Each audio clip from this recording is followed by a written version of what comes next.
pada saat perpindahan jabatan itu ada gosip-gosip yang gak enak. Yang pertama, gue digosipin main dukun, main dukun, main dukun.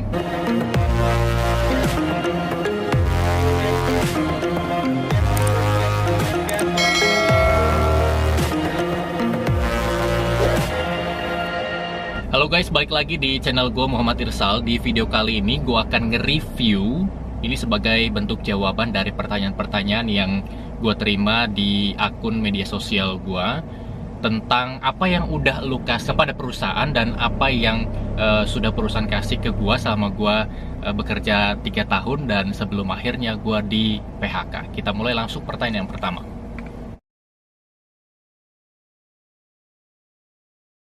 Oke, gue bergabung di perusahaan yang mem-PHK-kan gue itu di tahun 2017.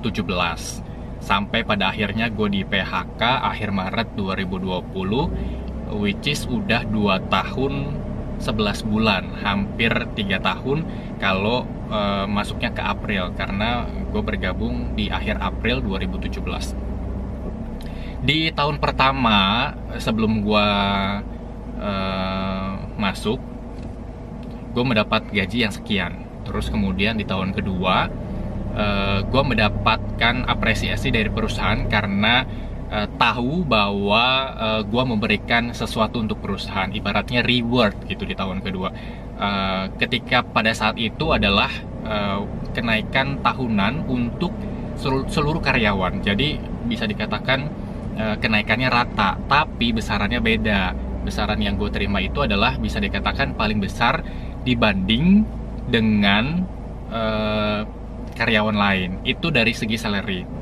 Sebelum gue bergabung pada tahun 2017 itu, sebelumnya gue bekerja di perusahaan yang cakupannya hanya lokal Jakarta. Nah, gue bergabung di perusahaan yang ini, yang terakhir ini, itu sebenarnya memang perusahaan lokal, tapi cakupannya atau jaringannya itu hampir seluruh di wilayah Indonesia. Ini merupakan apa ya, salah satu bentuk perwujudan cita-cita gue yang ingin mendapatkan pekerjaan yang jaringannya cukup luas di Indonesia. Jadi ini merupakan perusahaan yang mewujudkan cita-cita gue pada saat itu.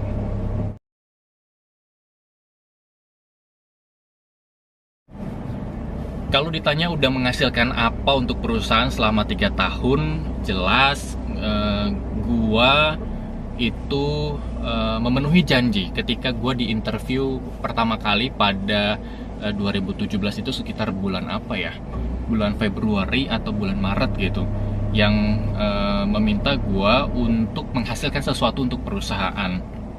Di tahun pertama gue bergabung memang gue belum menghasilkan apa-apa, tapi di tahun kedua gue berupaya untuk membuat perusahaan bangga sudah menerima gue menjadi karyawan di perusahaan itu. Akhirnya gue bergerilya, akhirnya gue dapat satu brand, yaitu pakaian untuk pria dan juga wanita, yang gue masukkan ke dalam perusahaan. Memang bukan dalam bentuk uang, tapi dalam bentuk barang. Di istilah perusahaan gue itu adalah barter barang gitu, tapi jadi milik perusahaan. Kalau ditotalkan itu bisa mencapai ratusan juta. Itu di tahun kedua gue bergabung. Di tahun ketiga gue memasukkan kembali brand make up punya salah satu desainer terkenal di Indonesia. Hingga pada akhirnya tahun ketiga sebenarnya ada banyak brand yang bisa gue masukin untuk perusahaan, karena memang gue bercita-cita untuk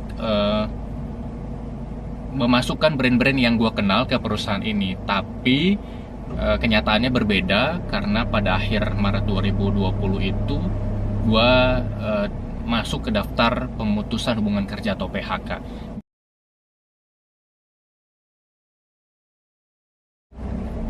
Jabatan di awal gue bergabung, gue memang megang 2 jabatan yang gue lamar pada saat itu. Pada akhir 2018 gue dipercaya untuk memegang jabatan koordinator. Di divisi gue ada beberapa divisi yang memang harus punya koordinator. Pada saat itu koordinatornya dijabat oleh perempuan. ketika akhir tahun ada penilaian atau KPI, Key Performance Index gitu. Nah, gue dinyatakan memiliki KPI tinggi dibanding koordinator gue sebelumnya. Pada akhirnya, wakil pimpinan perusahaan gue pada saat itu mempercayakan jabatan koordinator ke gue. Dan dia secara pribadi meminta untuk meningkatkan performa divisi gue. Gue sudah melakukan yang tadi di awal udah gue kasih tahu. Gue memasukkan brand pakaian untuk pria dan wanita di divisi gue. Terus kemudian gue udah memasukkan brand make up juga untuk memperbaiki divisi gue. Tapi nggak semulus yang dibayangkan, karena pada saat perpindahan jabatan itu ada gosip-gosip yang nggak enak. Yang pertama, gue digosipin main dukun. Karena apa? Karena secepat itu jabatan koordinator berpindah dari si perempuan itu ke gue. Jadi sudah tersebar kemanapun bahwa jabatan yang gue emban adalah hasil main dukun, dan itu nggak mempengaruhi gue untuk mewujudkan apa keinginan dari wakil pimpinan perusahaan gue untuk mewujudkan meningkatkan performa dari divisi gue sendiri di perusahaan itu.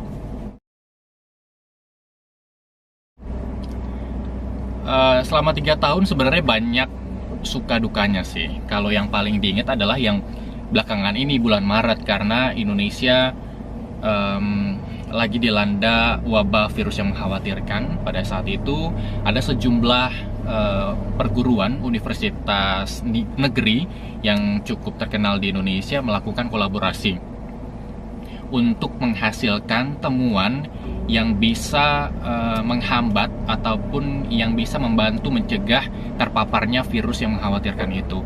Nah, hasil dari temuan beberapa universitas itu gue yang sampaikan kepada publik, dan itu berhasil membuat nama gue dikenal di seluruh Indonesia karena informasi yang gue berikan itu viral sampai semua orang di media sosial gue nge-DM, terus kemudian ngasih capturean informasi yang gue berikan kepada publik begitu.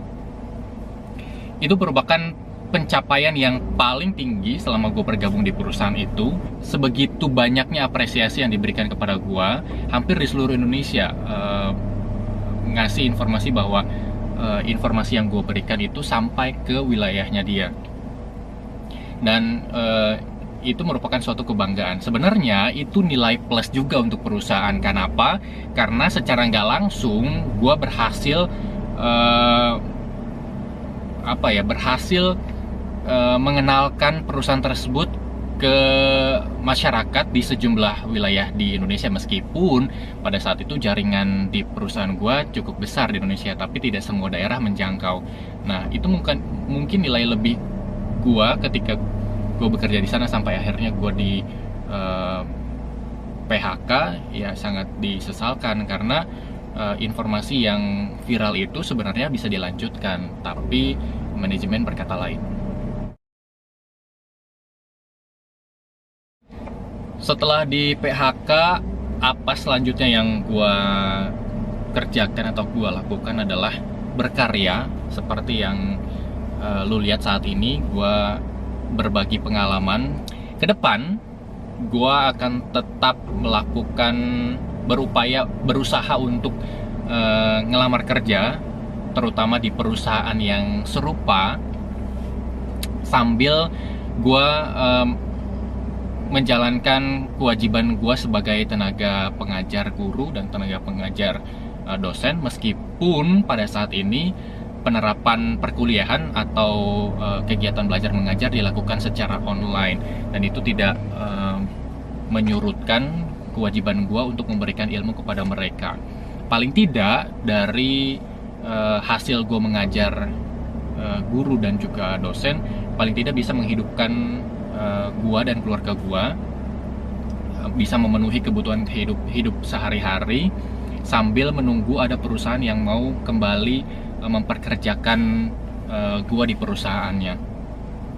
Paling tidak gua selalu berdoa bahwa virus yang mengkhawatirkan ini cepat selesai, meskipun tidak dalam waktu dekat, paling tidak setelah Lebaran kondisinya sudah mulai normal, karena tadi kita yakini bahwa saat ini lagi sulit karena wabah virus yang mengkhawatirkan ini semakin hari semakin bertambah yang positifnya. Terus kemudian menjelang bulan puasa dan juga lebaran, gue hanya bisa pasrah, paling tidak bisa menjalankan ibadah puasa dengan tenang, karena ini kita benar-benar, gue pribadi benar-benar dikasih sama Tuhan untuk beristirahat di rumah, benar-benar stay at home, benar-benar bekerja dari rumah, dan benar-benar beribadah dari rumah. Gitu aja sih. Nah guys, itu tadi video hasil review gue di perusahaan dimana gue di PHK, dan apa yang sudah gue kasih ke perusahaan selama 3 tahun, dan apa yang sudah perusahaan kasih ke gue selama 3 tahun. Kalau lu suka sama video ini, tolong di subscribe, tolong di like, dan kalau punya saran kritik tolong di komen. Dan kalau lu merasa video ini bermanfaat, tolong di share ke seluruh akun media sosial lo. Sampai ketemu di video gue selanjutnya. Bye.